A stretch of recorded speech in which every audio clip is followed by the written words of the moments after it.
హరే కృష్ణ. మాతాజీస్ అందరికీ హరే కృష్ణ. సో ఒక్కసారి 10వ పాశాన్ని అనుసంధానం చేద్దాము, తర్వాత స్టార్ట్ చేద్దాము. మాతాజీస్ అందరికీ హరే కృష్ణ.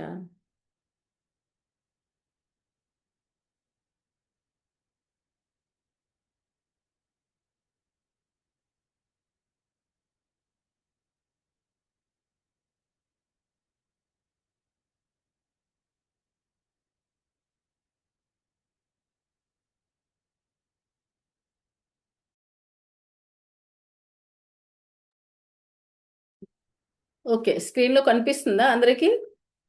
వచ్చింది మాతాజీ పదోపాష్. ఓకే. శ్రీ ఆండాళ్ దివ్య తిరువడిగలే శరణం. నీలాతుంగస్థనిగిరితటీ సుప్తముద్బోధ్య కృష్ణం పారార్ధ్యం స్వం శృతి శతశిరసిద్ధమధ్యాపయంతి శోచిష్ఠాయాం సృజి నిగలితం యా బలాత్కృత్య భుంక్తే గోదా తస్యై నమైదమిదం భూయ ఏవాస్తు భూయః.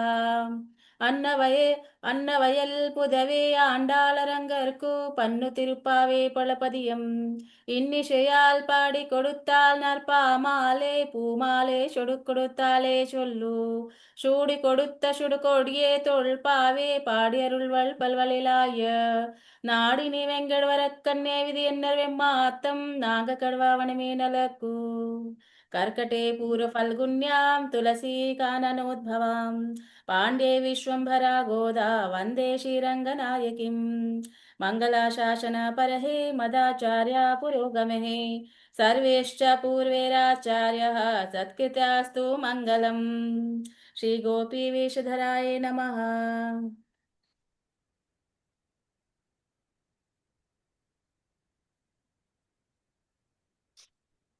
పదోపాశం.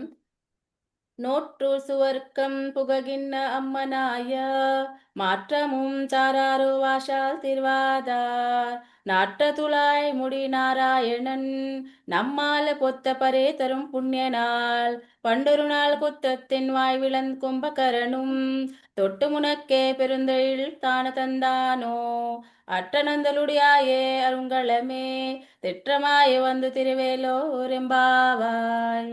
శ్రీ ఆండాళ్ దివ్య తిరువడిగలే శరణం.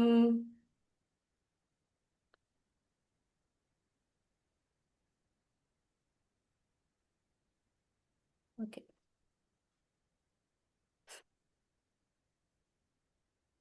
ఇవాళ 5వ గోపిని అమ్మవారు మేలుకొల్పులు చేస్తున్నారు, మనం చేస్తున్నాము.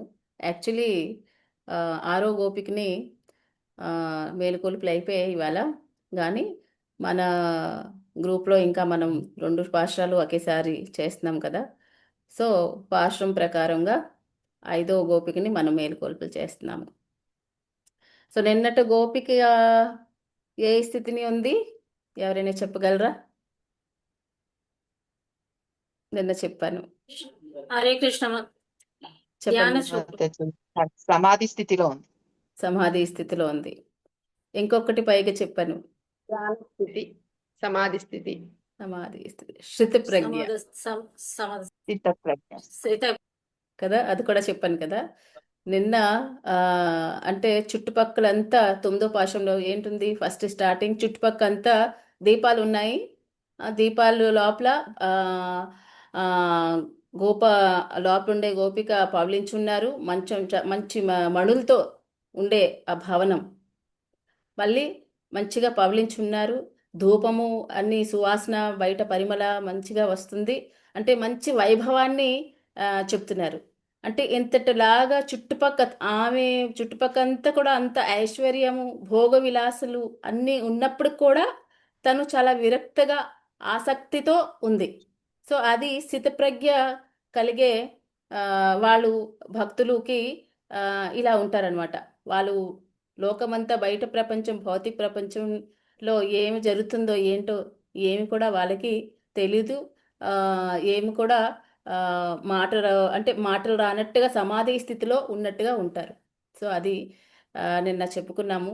ఇవాళ గోపిక కూడా స్థితప్రజ్ఞ స్థితిలో ఉంది, కానీ ఇంకా కొంచెం ఎక్కువ ధ్యానం సమాధి స్థితిలో ఉంది.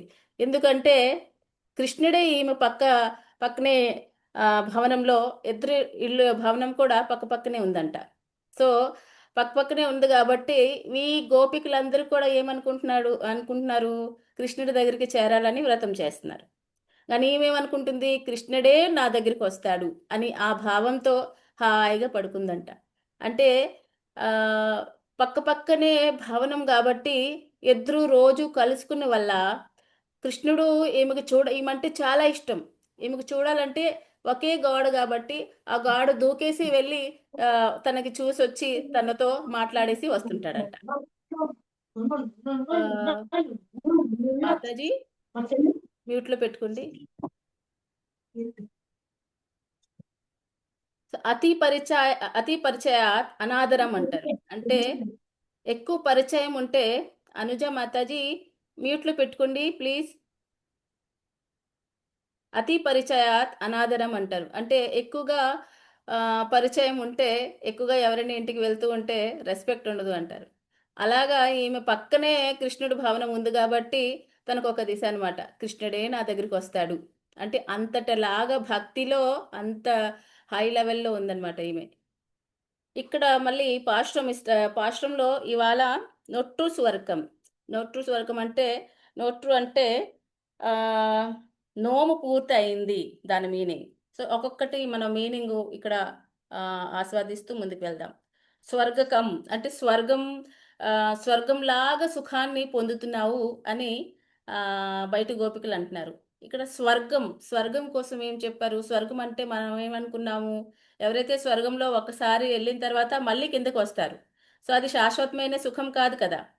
సో ఇక్కడ ఉపనిషత్తులో ఏం చెప్పబడిందంటే ఆపరితమైన ఆనందం ఇచ్చేవాడు కృష్ణుడే. సో అలాంటి ఆనందాన్నే ఈ గోపీలు గోదమ్మ తల్లి ఆ కృష్ణుడినే పొందాలనుకుంటుంది. సో వీళ్ళకి సుఖం ఏంటి, వీళ్ళ ఆనందం ఏంటి, కృష్ణుడు పొందాలి.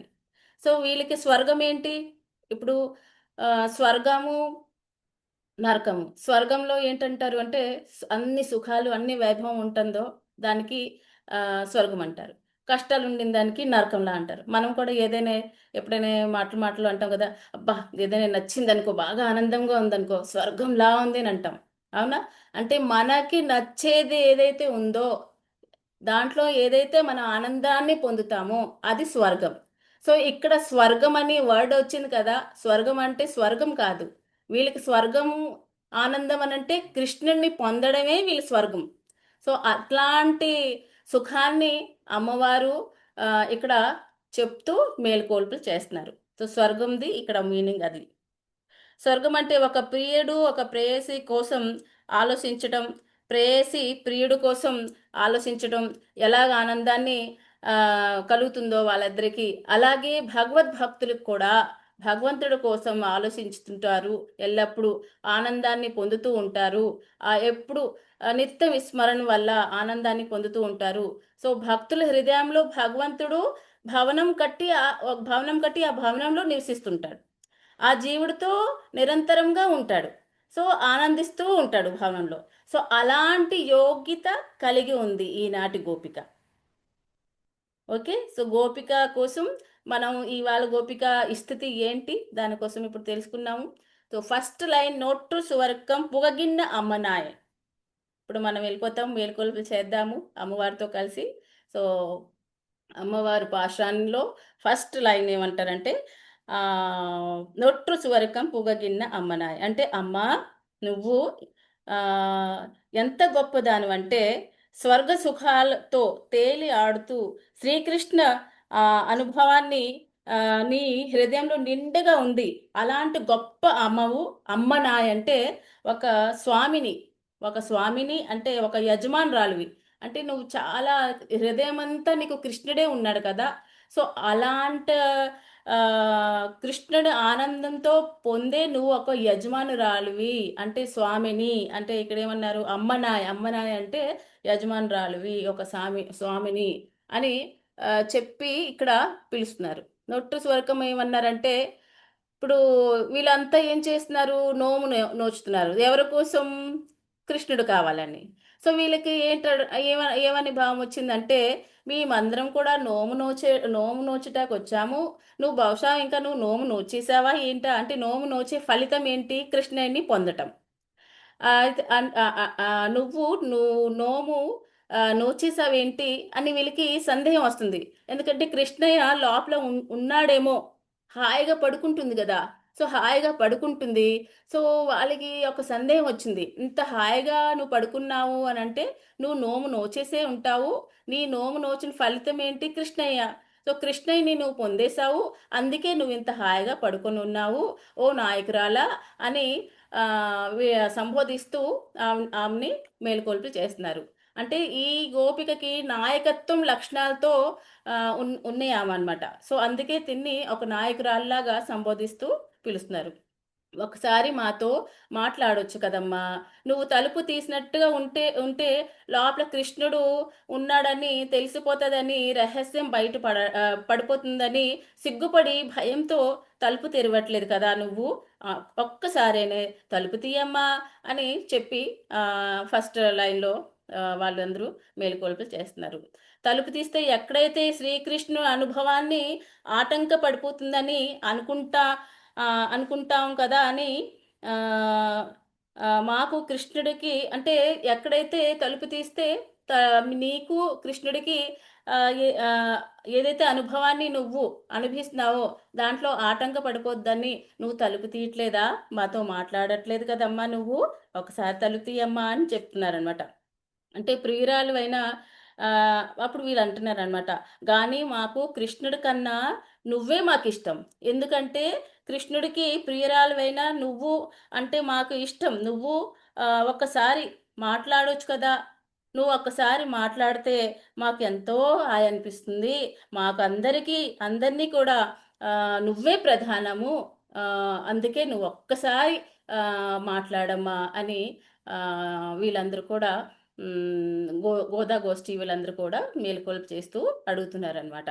సో అడిగేటప్పుడు అంటే ఒక్కసారి మాట్లాడండి అమ్మా అంటే దాని మర్మం ఏంటంటే, ఇక్కడ జ్ఞానులు ఆచార్యులు వాళ్ళు ఏం చేస్తారు?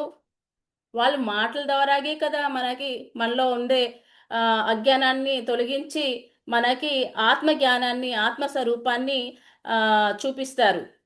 ఆత్మస్వరూపాన్ని. సో అది ఇక్కడ దాని మర్మం అంట. అంటే తను చాలా కృష్ణుడి భక్తి మంచిగా తనకి లభించింది. సో తన హృదయం నిండా కృష్ణుడే ఉన్నాడు. సో అలాంటి ఆమె మాకు గోష్ఠిలో వస్తే మా పైన కూడా కృష్ణుడి అనుగ్రహం కలుగుతుంది. అలాంటి ఆమె కొంచెం నోరు విడిచి మాకు ఏదైనా మాట్లాడితే మాకు కూడా జ్ఞానం కలుగుతుంది. అది ఇక్కడ భావం, అంతరార్థం. ఇప్పుడు తర్వాత లైన్ మాట్లాడొచ్చు కదమ్మా అని తలుపు తీయటానికి అడ్డుగా ఉంటే కనీసం మాట్లాడొచ్చు కదమ్మా అని చెప్తున్నారు. తర్వాత మాటమం తారారో వాషాలు తిరువాదారు. లోపల గోపి ఇప్పుడు అంటున్నారు, లోపల కృష్ణుడు లేడండ్రా అని తను వాళ్ళకి చెప్పినట్టుగా వీళ్ళకి అనిపిస్తుంది అనమాట. ఇప్పుడు బయట గోపికలు అంటారనమాట, అమ్మ లోపల కృష్ణుడు ఉన్నాడని మాకు తెలుసు అని వీళ్ళు అంటున్నారనమాట. అంటే లోపల కృష్ణుడు ఉన్నాడంటే జ్ఞానులు, ఆచార్యులు, భక్తులు వాళ్ళ హృదయంలో ఎల్లప్పుడూ కృష్ణుడే ఉంటాడు కదా. సో అలాగా ఈ భావం అలాగా వాళ్ళు సంబోధిస్తూ ఆమెని లేపుతున్నారనమాట. సో భగవంతుడు ఎక్కడ ఉంటే అక్కడ అంటుంది కృష్ణుడు మీరు అనుకున్నట్టుగా ఇక్కడ లోపల ఏమీ లేరు అనుకుని చెప్తుంటే అప్పుడు వాళ్ళు ఏం చెప్తున్నారంటే, భగవంతుడు ఎక్కడ ఉంటే అక్కడ తులసి మాలలు సువాసన అక్కడ ఉంటుంది కదా, ఆ పరిమళం అంతటా వ్యాపిస్తుంది. సో ఆ పరిమళం మాకు సువాసన సువాసన వస్తుంది. సో తలుపు మూసుకుంటే మాత్రంలో నీ పరిమళాన్ని నువ్వు అడ్డుకోలేవు కదా. అప్పుడు లోపల గోపి ఏమంటుందంటే, అంటే ఇప్పుడు చూడండి, ఎక్కడైనా చెంపంగి పూలు ఉన్నాయనుకోండి, ఆ చెంపంగి పూలు ఎక్కడున్నాయనంటే ఫ్రిడ్జ్లో వెతకాలనుకోండి, మనకు ఆ సువాసన వల్ల మనకు తెలిసిపోద్ది ఇక్కడ ఉంటుంది, ఇక్కడ నుంచి వాసన వస్తుంది. సో అలాగా స్వామి సువాసన ఏంటి? తులసి పరిమళం కదా. సో ఆ తులసి పరిమళం నువ్వు ఎంత తలుపు మూసుకొని ఉన్నప్పుడు కూడా ఆ పరిమళం, ఆ సువాసన మాకు వస్తుంది. అందుకే నువ్వు తలుపు గట్టిగా వేసేసి ఉన్నావా అని అంటున్నారనమాట. ఇప్పుడు లోపల ఉండే గోపి ఆ, ఆ కొంచెం రాగం తీసేసి, కానే కాదు, తలుపులు చూడండి ఎంత గట్టిగా వేసి ఉన్నావో, ఆ, అని లోపల ఉండే గోపబాలిక అంటుందన్నమాట. ఇప్పుడు బయట గోపికలు అంటున్నారు, అమ్మా ఆయన నారాయణుడు. లాస్ట్ లైన్ ఏముంటుంది? ఆయన నారాయణుడు అనే ఒక సెంటెన్స్ వస్తుంది చూడండి, ఇక్కడ ఉంది కదా. ఆయన స్వయం నారాయణుడు, అంతటా వ్యాపించే, ఆయనకి తలుపులు అడ్డుట ఏంటమ్మా? అంతటా ఉండే వ్యాపించే వాడిని నువ్వు ఒక్కరితోవే అనుభవించడము నీకు అసలు తగునా అని కొంచెం గట్టిగా చెప్తున్నారనమాట. ఎప్పుడైతే తలుపులు తీయట్లేదు, మాట్లాడట్లేదు, వీళ్ళకి ఒక కోపం వచ్చింది. ఇప్పుడు నువ్వు ఒక్కదానివి అలాగా అనుభవించడం నీకు తగున కాదు. నువ్వు ఒక యజమానురాలువేనా? అసలు యజమానురాలు అయితే ఇలాగ చెయ్యొచ్చా? ఆయన ఎంత ఉదారుడు కదా, మరి ఆయన ఆధార్యంలో నీకు కొంత కూడా ఉండొద్దమ్మా అని కొంచెం గట్టిగా చెప్తున్నారు. చెప్పేటప్పుడు ఇప్పుడు తర్వాత లైన్లో కొత్తతిన్ వాయువిడందు కుంభకరణం, అంటే ఇప్పుడు ఏంటంటే తను ఇప్పటికీ తలుపు తీయట్లేదు, మాట్లాడట్లేదు. ఇప్పుడు వాళ్ళు కొత్తతిన్ వాయువిలంత కుంభకరణం ఇప్పుడు కొంచెం గట్టిగా చెప్తున్నారు. ఆనాడు కుంభకరణుడు నువ్వు కుంభకరణుడు నువ్వు ఇద్దరు కూడా పోటీ పెట్టినట్టుగా ఉన్నారు. ఆ పోటీలో ఎవరైతే ఎప్పుడైనా పోటీ చేసేటప్పుడు ఏం చేస్తారు? ఎవరైతే నెగ్గిపోతారో వాళ్ళది, ఏవైతే అపోజిట్ పార్టీ వాళ్ళు వాళ్ళ సొత్తంతా వాళ్ళని దారిపోసేది. అలాగా నువ్విద్దరు పోటీ పెట్టారేమో, పోటీ పెట్టినప్పుడు నువ్వు నెగ్గవేమో. అందుకే కుంభకరణుడు తన సొత్తు ఏంటి తన దగ్గర ఉంది? నిద్ర. సో ఆ నిద్ర అంతా నీకు దారిపోసేశాడు, అందుకే నువ్వు ఇలా పడుకుంటున్నావు. కానీ కుంభకరణుడు అయితే కనీసం 6 నెలలకి ఒక్కసారి ఒక్క రోజనే లెగిసి వాడు, నువ్వేంటి నువ్వు అసలు పడుకోనే ఉన్నావు, లెగట్లేదు అని సంబోధిస్తూ మళ్ళీ పిలుస్తున్నారనమాట. ఆ కుంభకరుడు ఓడిపోయి నీకు నిద్ర ఇచ్చేని వల్ల నీ నిద్ర మరీ మొద్దు నిద్రలాగా అయిపోయింది తల్లి అని కొంచెం గట్టిగా చెప్తున్నారు. అప్పుడు లోపల గోపిక అంటుంది, అరే ఎప్పుడైతే కుంభకరణ్ పేరెత్తారు కదా, కుంభకరణ్ పేరెట్టేటప్పటికి ఆమెకి కొంచెం కోపం వచ్చిందనమాట. వచ్చేటప్పటికి కొంచెం ఇంకా అరే నాకు ఇలాగ అంటున్నారా నేను అని అని గబగబా లేచి కాస్త ఒళ్ళు విరిచి కృష్ణ కృష్ణ అంటే, ఇంకా లేచేటప్పుడు చూడండి మన కొంచెం ఒళ్ళు విరిచి అలా లేస్తారు కదా బాగా నిద్ర ఉండేటప్పుడు, అలాగా కృష్ణ కృష్ణ అని ఒళ్ళు విరిచి లెగుస్తుందంట. లెగిచేటప్పుడు మన వాళ్ళు తలుపు సందులో నుంచి చూస్తున్నారు, ఏం చేస్తుంది ఇంకా ఇంకా ఈమె ఏం చేస్తున్నారా అని. అప్పుడు చూసేటప్పుడు తను ఇలాగ ఒళ్ళు విరిచేసి లెగడం చూసారనమాట. చూసేటప్పుడు తన సౌందర్యాన్ని చూసి చాలా ఆనందం అయిపోద్ది వీళ్ళకి. అబ్బా, మా గోష్ఠిలో మా గోష్ఠిలో అందరికీ నువ్వు నాయిక, నువ్వు ఒక మణిలాంటివమ్మా, నువ్వు ఒక నాయకురాలివి అని చెప్పి నువ్వు గనక మా గోష్ఠిలో ఉంటే మా గోష్ఠి కూడా అంత అలంకారంగా ఉంటుంది. సో అమ్మ, నువ్వు మా గోష్ఠిలో రావమ్మా అని చెప్పి ఇప్పుడు పిలుస్తున్నారు. ఇప్పుడు లోపల ఉండే గోపిక అంటుంది, వచ్చేస్తున్నానరా మీరు గబగబా చెప్పి వచ్చేస్తున్నాను అని చెప్పేసి గబగబా దిగి వచ్చేస్తుంటే ప్రారంభించేటప్పుడు వీళ్ళు అప్పుడు చూసి అంటారు, ఆగు ఆగు ఆగు అమ్మ, అలాగ గబగబగా రాగు, బయట అందరూ కూడా సభలో ఉన్నారు, నువ్వు కాస్త సర్దుకొని రావాలి. అంటే హృదయం నిండా నీకు కృష్ణుడు ఉన్నాడు కదా, సో క్రమంగా నెమ్మదిగా నువ్వు లెగిచి రావాలి, సర్దుకొని రావాలి అని చెప్తున్నారు. సో ఇప్పుడు మనం కుంభకరణ్ అంటే ఫస్ట్ వీళ్ళు లేకపోతే 2 సంబోధన ఇచ్చారు. కుంభకరణ్ కుంభకరణ్కి ఇక్కడ ఏమని చెప్పారంటే లోపల మర్మం ఏంటంటే, ఆ ఆ, కుంభ అంటే ఒక కొండ. కర్ణం అంటే తన ఉత్పత్తికి స్థానం కలిగేవాడు. అంటే కుంభంలో రహస్యం ఏంటంటే కుంభంలో సంభవించేవాడు అగస్త్య ముని. అంటే అగస్త్య మునిని ఇక్కడ సంబోధిస్తున్నారనమాట. అలాంటి అగస్త్య మునికి ఎంత జ్ఞానం ఉండేదో దా జ్ఞానం కన్నా ఎక్కువ జ్ఞానం కలిగే ఈ గోపిక అనమాట. సో ఇక్కడ అగస్త్య మునికి 3 రకాలుగా ఆ గొప్పతనం ఉండేది. ఫస్ట్ ఏంటంటే వింధ్యాచల్ పర్వతాన్ని ఆయన ఉంచేశాడు. సెకండ్, సముద్రం అంతా కూడా అచ్యుతాయ నమః అని ఆరగింపు చేసేసుకున్నాడు. మూడోది ఏంటంటే వాతాపి ఇలువాడు అని రాక్షసులని సంహారం చేశాడు. సో ఫస్ట్ వింధ్యాచల్ పర్వతానికి స్టోరీకి వెళ్దాము చిన్నగా షార్ట్కట్గా. వింధ్యాచల్ పర్వతం, మేరు పర్వత్ 2 కూడా పోటీ పెట్టుకున్నారనమాట. పోటీ పెడితే వింధ్యాచల్ పర్వతం ఏమో బాగా పైకి అయిపోతుంది. ఆ, ఎక్కువ పెరిగిపోతుంది. ఎక్కువ పెరిగేటప్పుడు అక్కడ జనాలు వాళ్ళందరూ ఏమో ఇంకా సూర్యకాంతికి అడ్డుగా వచ్చేస్తుందని అప్పుడు అందరూ కూడా వెళ్ళి అగస్త్య మునికి చెప్తే అప్పుడు దక్షిణ భారతంలో అగస్త్య ముని ఉండేవారు కదా. సో ఆయన వచ్చి అగస్త్య ముని ఎప్పుడైతే వస్తారో ఆయన శిష్యుడు కదా, సో గురువు గారు వచ్చారని ఆయన సాష్టాంగ దండవత్ ప్రణామం చేస్తాడు. సాష్టాంగ దండవత్ ప్రణామం చేసేటప్పుడు గురువుగారు అడిగి ఇంకా నువ్వు అలాగే ఉండాలి అని బ్లెస్సింగ్ ఇచ్చేసి ఇంకా అక్కడి నుంచి మళ్ళీ బయలుదేరి ఆయన దక్షిణ ప్రదేశానికి వచ్చేస్తాడు. అంటే ఆ అగస్త్య మహర్షి వచ్చిన వాళ్ళే తనుకి ఉంచాడనమాట. ఎవరికి? వింధ్యాచల్ పర్వతాన్ని. ఎందుకంటే సూర్యకిరణాలు అక్కడ అడ్డుగా వచ్చేస్తుంది, ఇంకా అలా అలా అలా అలా అలా పెరిగిపోతాయి. రెండోది సముద్రం అంతా కూడా అచ్యుతాయ నమః అని ఆరగింపు చేశారు. ఎందుకంటే సముద్రం అంతా ఇప్పుడు మనం ఎలాగో ప్లాస్టిక్లు ఇవి అవి అవి వేసేసి పాడు చేసేస్తున్నామో అలాగే సముద్రం అంతా కూడా అలాగే అయింది. ఒకసారి అయ్యేటప్పటికి ఆ సముద్రం అంతా కూడా నీళ్లు తాగేసి అచ్యుతాయ నమః అని చెప్తే ఆ నీళ్ళన్నీ ఆరగింపు చేసి మళ్ళీ కొత్త సముద్రం జలాన్ని అక్కడ మళ్ళా తయారు చేశారు. సో ఆయనకి అంతటలాగా ఆ సామర్థ్యం ఉండేది. ఆయన అంత యోగ్యుడు కాబట్టి ఆయనకి అయింది. ఇక్కడ ఏదో వస్తుంది.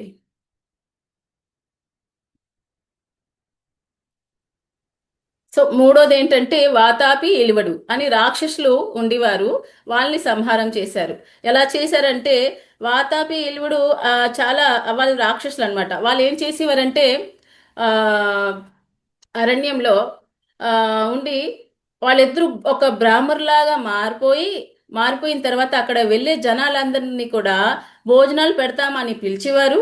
భోజనాలకు పిలిచిన తర్వాత వాళ్ళందరికీ మాంసాహారంతో భోజనం పెట్టేవారు. అదేం చేసేవారు? ఒక ఆ, ఆ, ఇల్వడు ఏం చేసేవాడంటే వాతాపి వీళ్ళిద్దరికి మాయ మంత్రాలు తెలుసు. ఇల్వడికి ఏం చేసేవాడు? ఒక ఆ మేకలాగా తయారు చేసేవాడు. ఆ మేకలా తయారు చేసి దాన్ని కోసేసి ముక్కలు ముక్కలుగా చేసి ఆహారంల కింద వాళ్ళందరికీ పంచిపెట్టేవాడు. వాళ్ళందరూ భోజనం చేసిన తర్వాత ఆ తర్వాత ఈ ఇలువడు ఏమనేవాడు? వాతాపి అని పెద్ద కేకేసేవాడు. వచ్చేసి బయటికి అని చెప్పేవారు. అప్పుడు వాళ్ళ పొట్టలు చీరేసి బయటికి వచ్చేసేవాడు.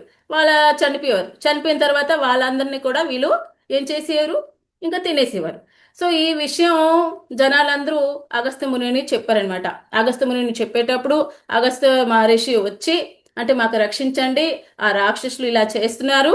సో అగస్త్య మహర్షి వచ్చిన తర్వాత ఎప్పుడైతే మళ్ళీ అదే పద్ధతి ఇలివాడు ఏం చేస్తాడు? ఈ వాతాకి పిలుస్తాడు. వాతాపికి ఇంకా ఆ ఏ ఏమంటారు గోటుకి ఏమన్నాడు? బక్రీకో మేక మాతాజీ, మేకలాగా. మేకలాగా మారిపోతాడు. మేక మారిపోయి ఆ తర్వాత దాన్ని ముక్కలు చేసేసి మళ్ళీ ఆయనకి భోజనం పెడతారు. భోజనం పెట్టిన తర్వాత అగస్త్య మహర్షి ఆయన ఆరగింపు చేసుకున్న తర్వాత వాతాపి జీర్ణం వాతాపి జీర్ణం అనేటప్పటికి జీర్ణం అయిపోతుంది. తర్వాత ఈలవాడు పిలుస్తాడు అనమాట. వాతాపి వచ్చే అని చెప్తాడు. ఇంకేం వచ్చేయడము అక్కడ అయిపోయింది.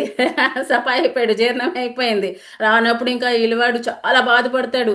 అంటే వాళ్ళిద్దరు బ్రదర్స్ కదా, బాధపడి తినకి ఇంకా ఏదో హాని కలిగించాలని చూస్తాడు. అప్పుడు ఈయన దగ్గర ఉండే తపస్యతోని ఇలివాడు కూడా నాశనం చేసేస్తారు. ఇలాగా అక్కడ ప్రజలందరికీ కూడా రక్షింపు చేస్తారు. సో అగస్త్య మహర్షికి ఇంతటిలాగా గుణాలు ఉన్నాయి కదా, అలాంటి గుణాల కన్నా ఎక్కువ గుణాలు ఉండే ఈమె అనమాట. ఈ మూడు గుణాలు ఇవ్వాలంటే ఆయనలో రక్షింపే గుణం ఉంది. సో ఈ మేరు వింధ్యాచల్ పర్వతాన్ని ఉంచాడు అంటే దాని అర్థం ఏంటి? మనలో ఉండే అహంకారాన్ని తొలగించి మంచిగా మనలో ఆత్మజ్ఞానం కలిగించేవాడు. సో ఆ క్వాలిటీ అనమాట. ఇంకొకటి ఏంటి? సముద్రాన్ని ఏమంటారు? శాస్త్రాలతో పోలుస్తారు, జ్ఞానంతో పోలుస్తారు సముద్రాన్ని. సో సముద్ర నీళ్ళంతా తాగాడు కదా.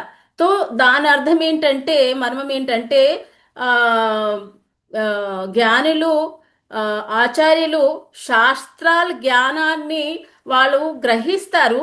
మొత్తం గ్రహించిన తర్వాత మనందరికీ వాళ్ళు మాటల ద్వారాగా మనందరికీ ఆ జ్ఞానాన్ని అందరినీ పంచిపెడతారు. సో ఇక్కడ ఇవాళ గోపిక ఏంటి ఈ గుణాలు ఏవైతే ఈ 3 గుణాలు ఇప్పుడు చెప్పారు. ఇప్పుడు రాక్షసుల్ని సంహరించారు. సో మనలో రాక్షసులు ఏంటి? మనలో ఉండే రాక్షసులు ఏంటి? కామ క్రోధ లోభ మద లోభం మాత్సర్యం. మత్సర్య. సో వాళ్ళని తొలగించేసి మనకి మళ్ళీ మంచిగా భగవంతుడు అనుగ్రహం కలిగేలాగా తయారు చేస్తారు ఆచార్యులు. సో ఈ 3 గుణాలు కూడా ఈమె దగ్గర ఉన్నాయి. సో అమ్మవారు ఇక్కడ పాశ్రం ద్వారాగా మనకి ఇప్పుడు చెప్తున్నారు. సో అందుచేత అలాంటి అగస్త్య మునికి కూడా నీ జ్ఞానం దగ్గర ఓడిపోయి తన జ్ఞానమంతా కూడా నీకు దారిపోసాడు కదమ్మా, అతనికి ఉండే జ్ఞానం నీకు ప్రసాదించాడు అని గోదా అమ్మవారు ఇక్కడ సంబోధిస్తూ, అమ్మ అలాంటి యోగ్యత కలిగే నాయకమణి లాంటి దానివి కదా అంటూ ఈవేళ 10వ పాశ్రంలో ఆ, 5వ గోప బాలికని మేలుకొల్పులు చేశారు. సో ఈమె చాలా కృష్ణునికి చాలా ఇష్టమైన గోప బాలిక. ఎంత ఇష్టమని అంటే ఎగ్జాంపుల్గా ఇప్పుడు ఒక స్టూడెంట్ ఒక క్లాస్లో స్టూడెంట్ ఉంటారు. స్టూడెంట్స్లో ఎవరైతే ఒక నాయకురాలు మంచిగా చదువులో మంచిగా ఉంటారనుకోండి, సో ప్రతి టీచరు వాళ్ళు ఆ క్లాస్కి ఒక నాయకురాల్లాగా ఉంటారనుకోండి, ప్రతి టీచరు చదివించేటప్పుడైనా ఏ సంఘటన వచ్చినప్పుడు వాళ్ళకే చూస్తారు. చదివించేటప్పుడు కూడా వాళ్ళకి చూసే చెప్తారు, అర్థమైందా ఇలా అన్నీ కూడా. అలాగా ఈ గోదా గోష్ఠిలో అలాంటి ఆమె అంటే అంత ఉత్తమరాలు, అలాంటి ఆమె మా గోదా గోష్ఠిలో ఉంటే కృష్ణుడు కూడా ఆమెను చూస్తాడు. చూసిన తర్వాత ఆమె వల్ల మాకు కూడా అనుగ్రహం కలుగుతుంది అని అమ్మవారు ఈ ఇవాళ